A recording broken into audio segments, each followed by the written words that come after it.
লক্ষ্যকে আমরা চোখের সামনে আমরা দেখতে পাচ্ছি, তাই আমার একবার জোরে হাত ধরে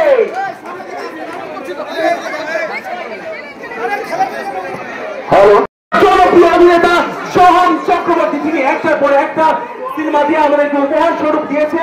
সেগুলো হচ্ছে প্রেম আমার, হ্যাংওভার, কিছু পাওয়া কিছু চাওয়া, ফান্দে পড়িয়া বাবা কান্দিরে। শেষ বক্তা অধ্যাপক আমাদের রানা গোবিন্দ বাবু বলবেন, তারপরে তাপস মজুমদারের গানের পরে এবারে আপনাদের সামনে আমাদের অপেক্ষা করে রয়েছি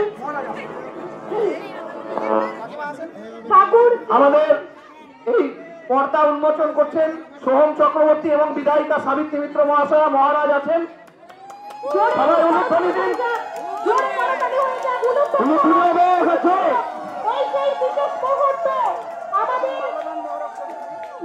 মাল্যদান করবেন রামকৃষ্ণ মঠ আশ্রমের স্বামীজি তপহারানন্দ মহারাজ, তিনি মাল্যদান করছেন। এই বিশেষ মুহূর্তের জন্য একবার জোরে উল্লেখনী হবে।